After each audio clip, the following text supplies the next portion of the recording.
Artificial love, we just make it up. Cause reality will never be good enough. And even if it was, we just mess it up. Cause we already lost. Hello everyone, my name is Shivam Upadhyay, student of King George Medical University Lucknow 2022 batch. तो अभी तक जो मैंने बात किया था biology के बारे में बात किया था, जो भी उसके इम्पोर्टेंट टॉपिक थे या फिर यूनिट थी उसकी, ठीक है। तो इस वीडियो में मैं बात करने वाला हूँ केमिस्ट्री के बारे में कि केमिस्ट्री के कौन कौन से ऐसे टॉपिक्स हैं या फिर चैप्टर्स हैं जहाँ से क्वेश्चन ज़्यादा पुटअप होते हैं।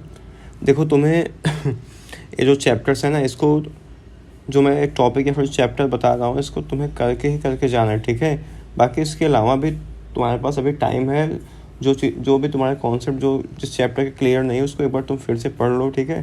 देखो अब इतना ज़्यादा कहीं यानी कि ये 2-3 बुक्स रेफरेंस दो है ना, यहाँ से पढ़ो वहाँ से पढ़ो, एक बुक कोई उठाओ और वहीं से, ठीक है, एक बार गो थ्रू कर लो, ऐसे रीडिंग बस मार लो, ठीक है। कोई बहुत ज़्यादा डीप में पढ़ने की या फिर यूट्यूब से कोई वीडियो भी ऐसे चैप्टर का देख लो जो 1-1.5 घंटे का हो, ठीक है, शॉर्ट में 1 शॉर्ट का वीडियो, ठीक है। बाकी ज़्यादा पढ़ो मत, ठीक है। वैसे कोई ऐसा बहुत हार्ड एंड फास्ट क्वेश्चंस नहीं आते हैं।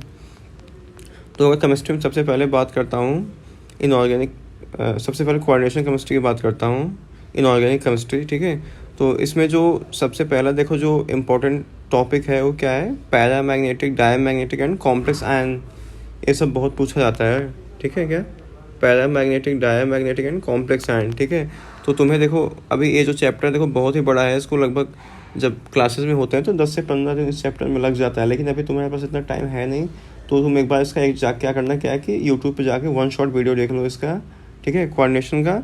उसके बाद और इन टॉपिक्स पे तुम्हें क्या करना है, ज़्यादा फोकस करना है, paramagnetic, dia and complex ion, ठीक है। इसके क्वेश्चंस पूछे जाते हैं।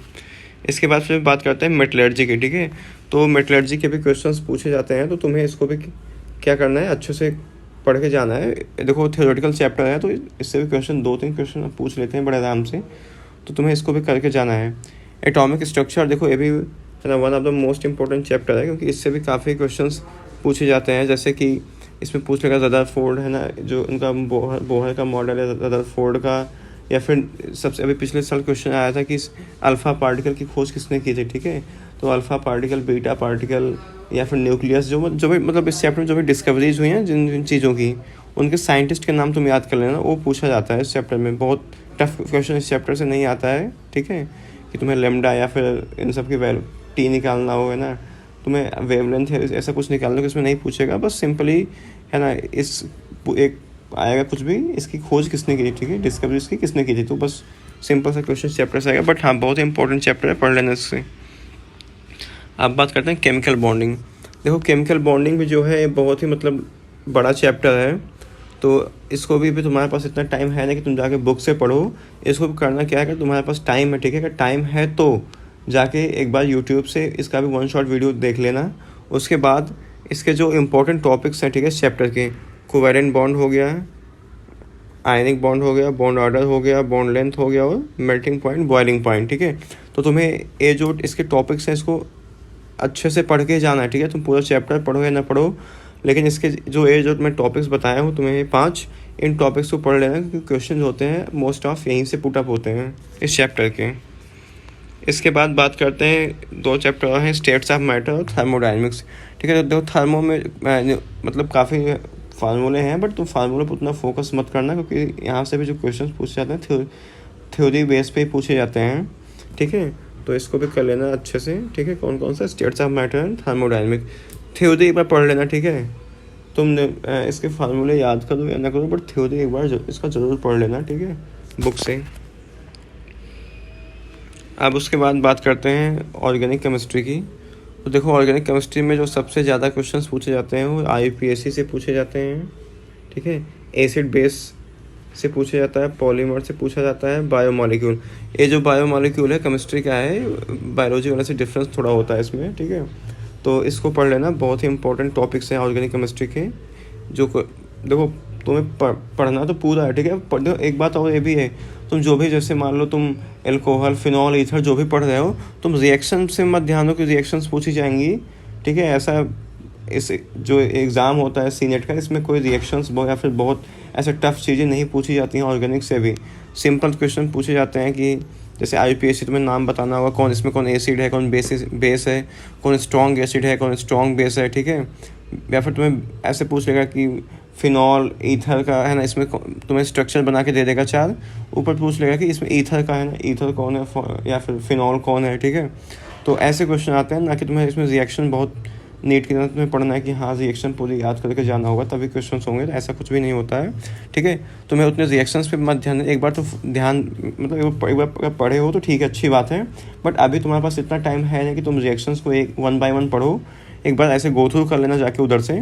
बाकी ये जो ना ऊपर से ऐसी चीज़ें IUPAC हो गया, एसिड बेस, पॉलीमर, बायोमोलिक्यूल, जो थ्योरेटिकल चैप्टर हैं, ठीक है, वहाँ से क्वेश्चन ज़्यादा पूछे जाते हैं इस एग्ज़ाम में। अब अगर इसके बाद मैं बात करता हूँ तो फिजिकल केमिस्ट्री, ठीक है। तो फिजिकल केमिस्ट्री में जो सबसे पहला मतलब इम्पोर्टेंट टॉपिक है कौन सा है, मोल कॉन्सेप्ट। मोल कॉन्सेप्ट तुम्हें पढ़ के जाना है, ठीक है। इसमें मतलब मोलैरिटी, हाँ इसे 1-2 न्यूमेरिकल पूछ लिया जाता है कि मोल, तुम्हें मोल निकालने को बोल देगा, ठीक है। मोल, नॉर्मेलिटी, फॉर्मेलिटी, ये सब चीज़ें पूछ सकता है। आयनिक इक्विलिब्रियम भी देखो कर लेना, इसका जो थ्योरी है, ठीक है, इसका जो थ्योरी पोर्शन है इसको तुम्हें पढ़ के जाना है। बाकी केमिकल इक्विलिब्रियम हो गया, ठीक है, इसको भी तुम्हें इसकी थ्योरी कवर करके जानी है। सॉलिड स्टेट भी देखो, इससे काफ़ी क्वेश्चंस पूछे जाते हैं, तो तुम्हें इसको भी करके जाना है। सॉलिड स्टेट जो है बहुत इंपॉर्टेंट चैप्टर है, ठीक है। इस चैप्टर में ज़्यादा, ठीक है, ज़्यादा कि वाइट्स तुम निकालो, ये निकालो, इसके फार्मूले से चीज़ें मतलब परसेंटेज, वैकेंट, ये सब मत पढ़ना, ठीक है। बस बेसिक चीज़ें कि जो इसमें जो बेसिक्स हैं उसी को पढ़ना है। BCC या FCC, इसके मतलब सेंटर में कितने वाइट्स होते हैं, तो तुम्हें यही सब पढ़ के जाना है, ना कि फिर तुम्हें इसके क्वेश्चन सॉल्व करने वहाँ पे, ठीक है। बाकी तुम्हें इसके अलावा भी जो अगर तुम्हारे पास टाइम बच रहा है तो तुम चैप्टर्स को एक बार पढ़ लो, ठीक है। बस रीडिंग ही मार लो एक बार, लेकिन हाँ पढ़ के जाना, सारे जितने चैप्टर हैं कोई भी सिलेबस पूरा करके जाना है, ठीक है। ऐसा नहीं कि ये चैप्टर छोड़ दो, चैप्टर छोड़ दो। हाँ ये देखो 11-12 दोनों पढ़ के जाना है। बहुत सारे बच्चे बोल रहे हैं कि केवल 12 ही आएगा, तो इस चक्कर में मत रहो कि है ना केवल 12 ही आएगा, वरना बाद में पछताना पड़ेगा। उसके अलावा कुछ भी नहीं रहेगा रिग्रेट के अलावा तुम्हारे पास। तो 11-12 दोनों पढ़ के जाना है। आई होप कि आप सभी के जो भी डाउट्स हैं वो इस वीडियो के द्वारा मैंने क्लियर कर दिया है साफ साफ, ठीक है। अगर आपके कोई भी अभी भी डाउट्स रह जाते हैं तो आप मेरे को कमेंट सेक्शन में जाके कमेंट करके पूछ सकते हो, या फिर मैं अपनी इंस्टाग्राम ID जो है इसमें पिन कर दूंगा, आप वहाँ पे जाके मेरे को DM करके आप पूछ सकते हो अपने जो भी डाउट्स होते हैं। तो आई होप आपको जो भी इन्फॉर्मेशन थी मेरे द्वारा अच्छे से समझ में आ गई होंगी, ठीक है। Thank you so much guys for watching this video, and please do subscribe for my motivation and press the bell icon for the upcoming videos. Thank you so much.